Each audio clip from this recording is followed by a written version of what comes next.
Le Québec est officiellement la dernière juridiction canadienne à refiler une taxe carbone à ses contribuables et malheureusement, il n'y a toujours pas d'engagement politique clair de la part de François Legault pour mettre fin à cette taxe injuste. Parce qu'il faut le rappeler, il y a à peine quelques semaines, le premier ministre Mark Carney a procédé à la suspension de la taxe carbone pour les consommateurs dans 8 provinces sur 10, parce que c'était les 8 provinces qui avaient jusqu'à maintenant refusé de s'imposer une taxe carbone de leur propre chef, alors que la Colombie-Britannique l'avait fait dès 2008 en tant que province pionnière en ce qui a trait aux taxes carbone, et le Québec en avait fait de même dès 2014 avec l'entrée en vigueur l'année précédente du fameux marché de carbone avec la Californie.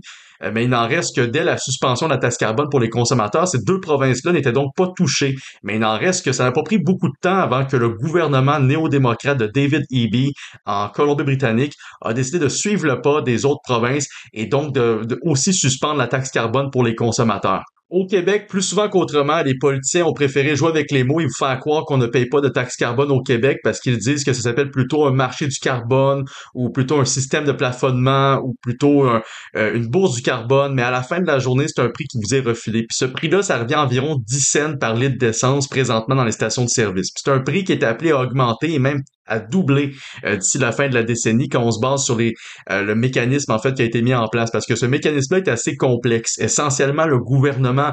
force les entreprises à payer pour les émissions qui dépassent un certain seuil et comment est-ce qu'ils payent ça? C'est en achetant des parts équivalentes à une tonne de carbone qui est échangée sur un marché de carbone avec la Californie et au fur et à mesure que le temps avance, eh bien le mécanisme qui est mis en place à travers les enchères sur ce marché de carbone force le prix des actions à augmenter et donc ça va coûter de plus en plus cher aux entreprises pour être en mesure de compenser les émissions et donc à la fin de la journée, ce prix-là va être refilé aux consommateurs directement. Et présentement, ça revient environ à 10 cents par litre d'essence qui est assumé par les contribuables québécois à chaque fois qu'ils font le plein de leur véhicule. Donc, si vous avez une famille avec une minivan, par exemple, eh bien, à chaque fois que vous faites le plein, disons une fois par semaine, ça vous coûte environ 8 dollars par semaine faire le plein de votre véhicule. Donc, à chaque année, c'est pas loin de 400 dollars par véhicule ou par famille que ça peut coûter. C'est quand même assez pesant sur le portefeuille, surtout qu'on prend en considération le contexte économique dans lequel on se trouve présentement et le contexte financier dans lequel trop de familles se trouvent au Québec.